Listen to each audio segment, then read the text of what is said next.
So, good evening, ladies and gentlemen, and you're all very welcome. And this is a 5-part lecture series.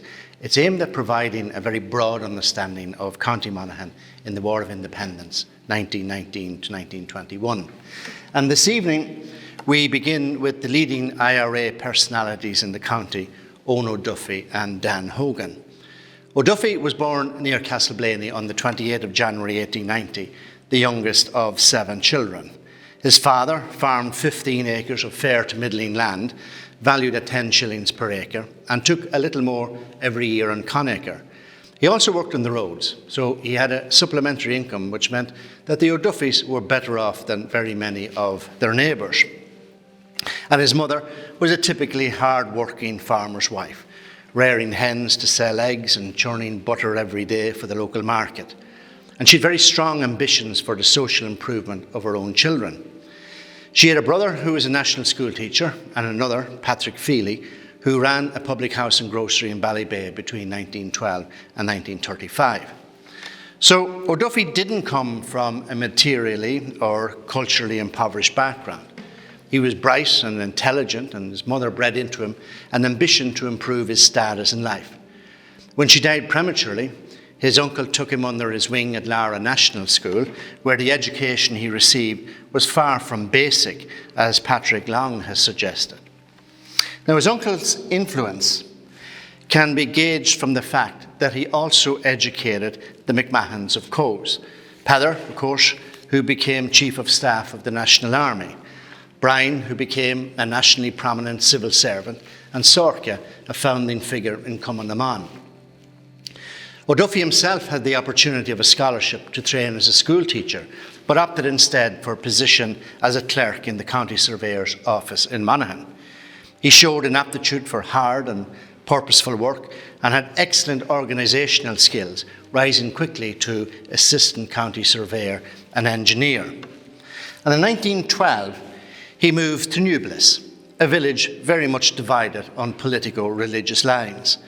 It was a stronghold of Monaghan Orangism and the Unionist movement, where, for example, Miss Murray Kerr entertained Edward Carson before the UVF rally of 1913.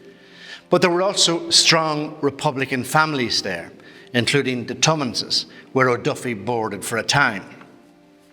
And the Tummonses were related to another Newbliss notable, Patrick Whelan, the then chairman of the Ulster GAA Council.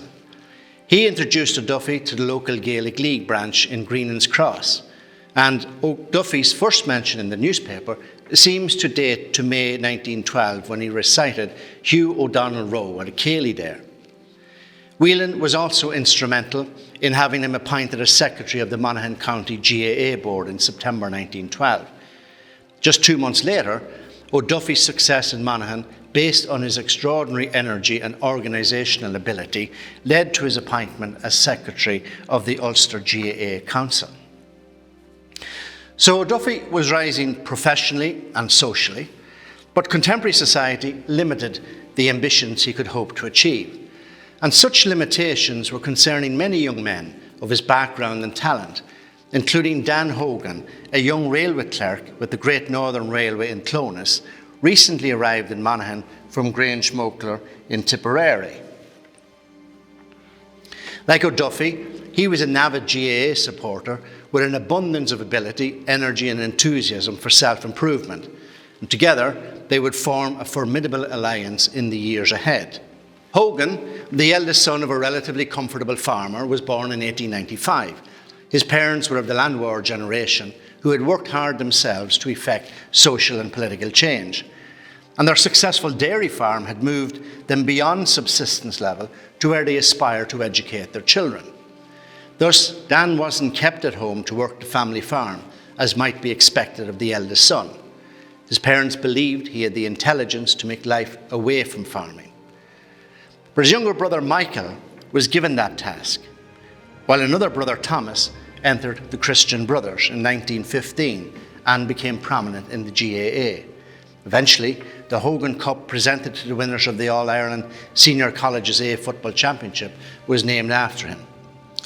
2 daughters became nuns, further emphasising the family's strong Catholic ethos. So Hogan became O'Duffy's right-hand man and worked with him firstly in reinvigorating the GAA and later in establishing an effective IRA structure in the county using the organisation.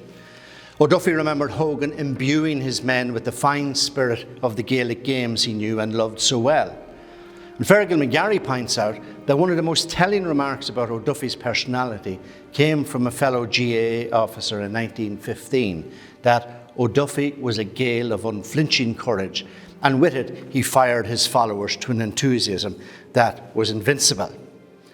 O'Duffy transferred these same qualities to reorganising the post-Rising Volunteers in Monaghan, a very different organisation to the INVs of the Third Home Rule era. And these young men were goaded into activity by British government blundering, including the large-scale arrest of Sinn Féin suspects because of the so-called German plot in May 1918 and the banning of GAA matches. O'Duffy refused to look for permits to stage GAA matches. The Ulster Council backed him, and on the 4th of August 1918, Gaelic Sunday, 27 games were organised in the county. In the country as a whole, an estimated 54,000 members of the GAA participated in a show of defiance that went a long way towards politicising the association.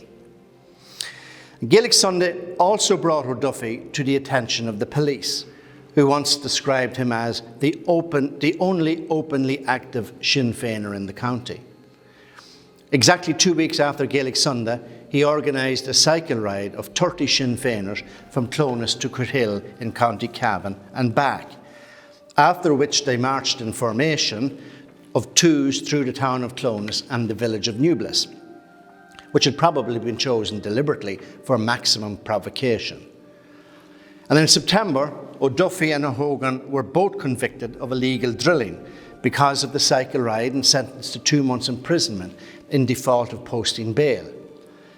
Michael Collins thought O'Duffy's imprisonment another hellish loss, for he regarded O'Duffy the best man by far in Ulster. O'Duffy's subsequent rise through the ranks of the revolutionary movement owed much to Collins' patronage, and the mutual respect they had for each other was to last until Collins' death. While the Nationalist County Council kept O'Duffy's job open for him, Hogan was subsequently sacked by the Unionist-controlled Great Northern Railway. Now, Hogan commanded huge respect from his men. Tom Armstrong was profuse in his praise. He remembered, "I would like to record my regard for him as a wonderful character, of solid build and great physical strength, strong sense of humour with a hearty laugh, determined, forceful drive, and utterly fearless of physical risk, a natural leader amongst men, and to me, second only to Michael Collins." Johnny McKenna remembered him just as a great leader. McKenna said he was a personal friend of every one of the boys, and yet when a job was on, he was very strict. He planned everything in great detail. So Hogan was undoubtedly a charismatic and bellicose figure of the type required in any revolution. He was also ruthless when necessary, and it seems more so after his brother Michael's death in Croke Park on Bloody Sunday. Dr. Con Ward, Monaghan IRA intelligence officer, claimed that Bloody Sunday affected him and he wanted to get using the gun at all opportunities. In Monaghan, the 8 months after Bloody Sunday were the most violent period of the conflict, when 18 people were killed by the IRA in comparison to only 3 up until then. By 1920, O'Duffy and Hogan had built up an impressive IRA structure in Monaghan using their GAA connections. Between 1912 and 1917, O'Duffy's organisational skills had transformed the GAA in the county and Ulster as a whole. He had healed north-south GAA divides, largely as a result of political constituency lines on a map, and he put together a team under his management drawn from clubs all over the county that won the Ulster Senior Football Championship in 1914, 1916 and 1917, as well as the Hurling Championship in 1914. However, it is notable that Monaghan didn't win another championship until 1921, which was probably related to the GAA's contribution to the independence movement in the county.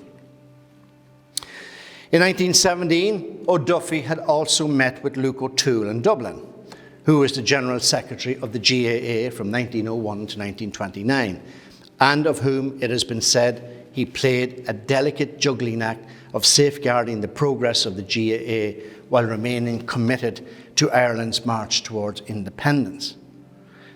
O'Duffy later explained, with no little degree of hyperbole, that he went back to Monaghan a volunteer and within a short time had recruited virtually every able-bodied member or supporter of the GAA into volunteer activities. In November 1917, O'Duffy had also met with Michael Collins for the first time, and it was then he was initiated into the IRB, making him a powerful figure in both GAA and Republican circles. Dr. Donald McAnallen makes the point that there can be few examples in the world of someone interweaving sport and revolutionary activity so successfully as Eoin O'Duffy and the GAA in Ulster. In the months that followed, O'Duffy used the GAA club structure to form IRA companies in Clones, Newbliss, Scottstown, Carrickmacross, Ballybay, Castleblaney and Monaghan Town, the number eventually rising to be 56 companies divided into 5 battalions and 1 brigade, with O'Duffy as brigadier. In later years, O'Duffy recalled, "So far as Monaghan is concerned, the volunteers minus the GAA organisation would have been negligible. The GAA had gathered and trained the manpower along the right lines, physical and mental. The volunteer organisation brought it into the front lines when the time came." This meant, he went on, that hardened and vitalised by Gaelic games, our men could wear the enemy out in speeding across country, in braving the weather's worst rigours of rain or cold through long nights and tiring days. Well, this may very well be true, but it should be remembered that many of those the IRA fought against had survived more horrific conditions in places such as Flanders or Gallipoli. And indeed, at least as many of O'Duffy's men died as a result of illnesses seemingly brought on by the worst rigours of rain or cold as had died fighting in the War of Independence. Andrew Sherry, for example, died of tubercular peritonitis in January 1923. James Marn reportedly died following hardship and rheumatic fever. Henry Duffy, whose terms in Ballykinler had, we were told, a major effect on his health, suffered from enteric fever. And John Brennan died of chronic colitis, said to have been due to activities from October to December 1921. But it's hardly surprising that O'Duffy would contend that the GAA in Monaghan contributed to the bulk of IRA membership. After all, he was the leader of both. But if there were other motivating factors, they are less easy to determine. For example, the role of the Christian Brothers has been highlighted by other historians as important in this respect. In Monaghan, there was only one Christian Brothers school, and that was located in Monaghan Town. And its influence is not that obvious from witness statements. In Monaghan, the role of primary school teachers was perhaps more notable in kindling the spirit of Irish nationalism. The role of O'Duffy's uncle has already been noted. And in Gaelic League classes, Tom Carraher highlighted Henry Morris's teaching of Irish history and traditions that encouraged young men into the GAA in South Monaghan. Carraher also claimed that 80% of the volunteers in his parish of Donaghmine were GAA men. But while the Gaelic League may have imbued certain young men with a sense of patriotism, including O'Duffy, its lack of penetration in Monaghan meant it was not as influential as in other counties, at least not in terms of providing rank-and-file volunteers. The editor of the Dundalk Democrat claimed at the beginning of 1920 that the volunteer movement gave the extreme party its opportunity to capture the leadership of the young men. He was referring, of course, to the Sinn Féin party, and was somewhat sarcastic in his contention that the appeal of a republic was a prospect to fire the blood of any young Irish patriot. But time and again, history has shown that youth enthusiasm for a cause and patriotism go hand in hand. And the appeal of Republican patriotism is difficult to quantify, but when O'Duffy arrived in Belfast jail, he found about 160 of the cream of Ireland gathered together, as he put it. All intelligent, robust and exemplary young men whose only crime is intense love of country and irresistible desire to secure the freedom of their motherland. Similarly, P.V. High later recalled, the IRA was not an army in the modern sense. It was a guerrilla force of patriotic men banded together in a life and death struggle for the nation's freedom, carrying on under most extreme circumstances and pitted against the might of an empire. If bellicose leadership was a determinant, O'Duffy and Dan Hogan certainly had the necessary charisma to bond young men together in both the GAA and the Volunteers. And patriotism was not only linked to creating a better country, it was also linked to more personal ambitions for self-improvement amongst lower middle class employees such as O'Duffy and Hogan, who, as already noted, felt stymied by the existing social class system. As Monaghan was a predominantly rural county, one cannot easily dismiss the recasting of the land question as an inducement to young men to join the IRA. In March 1920, James Shevlin of the South Monaghan UIL criticised the fact that the Republican Party said, "Help us to get a republic and then we'll settle the land question." And this we'll come back to in a later lecture. The revolutionary period did indeed give rise to renewed agrarian agitation, understandably so in an agrarian-dominated society. In Monaghan, or in any county, where the bulk of farms fell below the level of economic viability, redistribution of lands was looked upon as a prerequisite to a better future. So it's fair to conclude that young men could simultaneously fight for Irish freedom and to improve their station in life. As elsewhere in the country, there was a diversity of occupations represented in the Monaghan IRA, and no clear social profile emerges, at least not one that has yet been mapped. Francis Tummins was the son of a farmer from Derry Kerrib, north of Clones. He was typical of the social background of many recruits in rural Monaghan. James Mulligan remembered the flying column of No. 3 Slieve Ba Battalion to have been all small farmers. Paddy McCarville's father farmed 6 acres of badland in 3 Mile House. Patrick Donnelly from Carrickmacross and James Marn from Carduff were labourers. Because so many were farmers or farmers' sons, involvement in the fighting had its attendant problems. So when Thomas Brennan was imprisoned in Ballykindler in 1921, he worried, for example, about the corn, the red heifer, and his mother not being able to get all the farm work done. But he told his sister Ellie, "As long as Mother and Kate, another sister, are not suffering, I'll manage to survive all and any other troubles, and the triumph of our cause will amply repay those who have suffered." So the impact of the revolutionary period on agriculture has yet to be fully considered. But at the end of the War of Independence, the County Monaghan executive of the Irish Farmers Union complained that the abnormal times through which we have passed had a very bad effect on the general work and resulted in a big reduction both in membership and finance.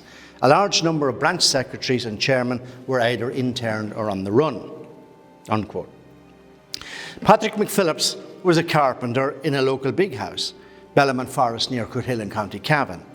Charles Emerson was a teacher in the technical school in Monaghan. Thomas Gillanders was a postman. Con Ward, the battalion's intelligence officer, was also a medical doctor. Joe Shevlin was a post office clerk. Pat MacDonald was a foreman on the roads with responsibility for collecting gelignite in the Curragh, a useful man to have on board when explosives were required. P.J. O'Daly was assistant county secretary to O'Duffy. His South Monaghan battalion was made up of captains who were foremen under the direct labour road scheme. Council workers and engineers were an asset to trenching roads or attacking barracks. At the raid in Bellatrain in February 1920, O'Duffy brought one of his road gangers and team of quarry blasters with him to dig under the gable walls and set the explosives. Of course, an interesting sidelight to this is that O'Duffy and his council employees were being paid for repairing the same roads they were blowing up in their attempt to hamper the movement of the police and troops. And from the outset, family connections were important. But again, this may also be related to the GAA influence, where most parish teams had sets of brothers taken to the playing field in any given week. John, Peter, Patrick and Michael Woods from Aniala, for example, were all brothers. And their three sisters, Mary, Cassie and Bridget, were in Cumann. The two Mohan brothers from Monaghan were officers in the local company, while their two sisters were also prominent in Cumann. Most volunteers were young and unmarried, some still under parental control. Phil Martin wrote to his mother in April 1920, "I'm sure you will be surprised to hear that I am a prisoner in the city of Derry." He had evidently kept his nocturnal adventures from her. And when James Keenan was court-martialed for his role in an ambush, a local RIC officer gave evidence that his father, an extensive farmer, was a man of excellent character and had always been associated with the constitutional nationalists. His father then told the court how the generations had divided. There was a wide gulf between Hibernians and Sinn Féiners in South Monaghan, he said. One party supported constitutional government, the other was revolutionary. Guerrilla warfare was best suited to young single men. According to Thomas Donnelly, Charles Emerson, who was a married man with family responsibilities and who had been a most valuable man in volunteer affairs and had the confidence and respect of the rank and file in the volunteers, was, on account of his family responsibilities, displaced in favour of a young man who would be more suitable for the position. Volunteers were exclusively Catholic. One veteran recalled that in safe houses there was always plenty of holy water around and rosaries said before going off, and he added, but never any drink. Now, the strict ban on alcohol was largely determined by traditional Catholic thinking. In July 1914, company commanders of the Irish National Volunteers had been warned that they must strictly bear in mind that none of their respective companies have even the odour of intoxicants from them. Let them remember that this means disqualification. Now, Duffy stringently upheld similar regulations. Joe McCarville recalled that if O'Duffy heard of an IRA volunteer going into a public house, he would sack you at once. And James McKenna recalled that General O'Duffy insisted on strict temperance in the ranks of the volunteers. Throughout the county, O'Duffy's IRA waged war against illicit distillation. In June 1920, O'Duffy was enraged when a man named McAdoo, whose house had been raided for poaching, later reported that arms and cash had also been taken.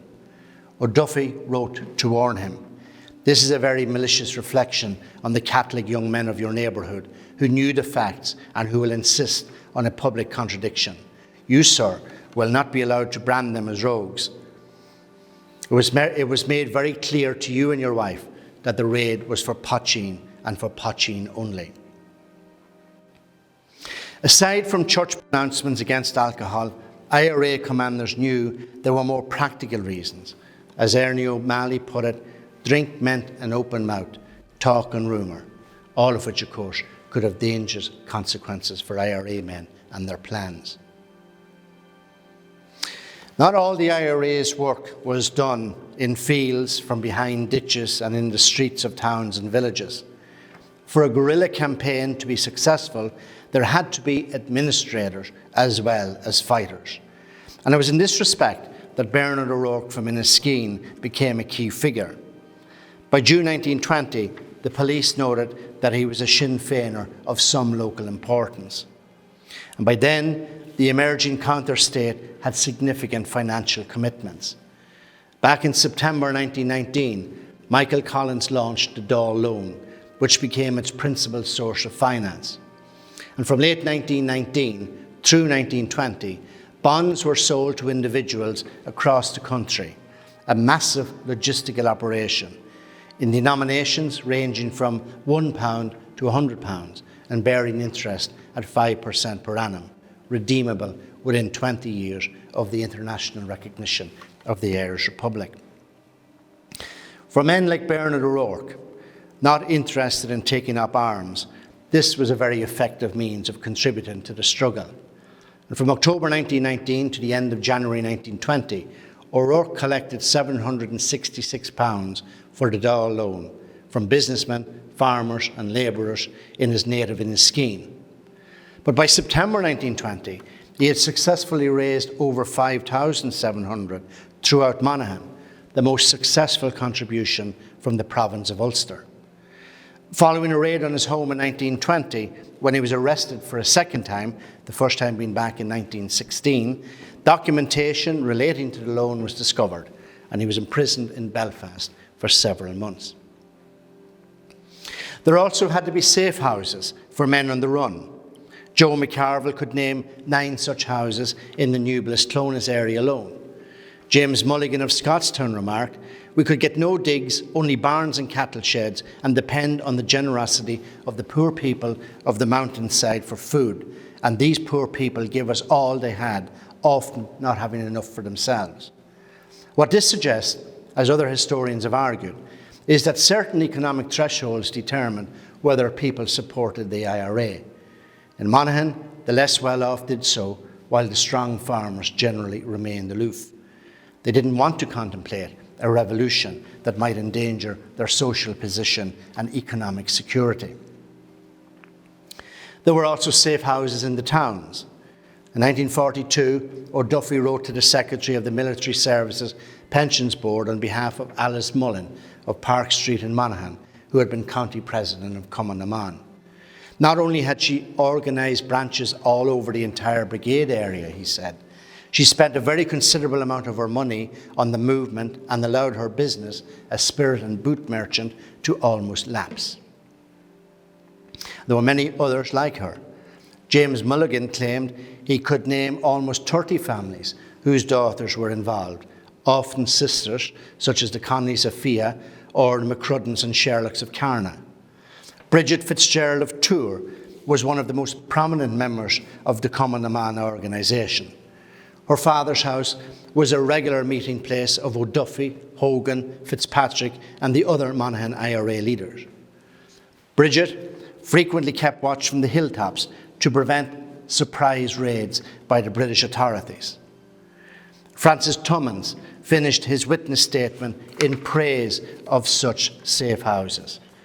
Finally, he said, "I wish to record the debt of gratitude to those who gave us support in one way or the other, who offered and gave us lodging and food, who stood up against the raids of the Crown forces and denied any knowledge or information.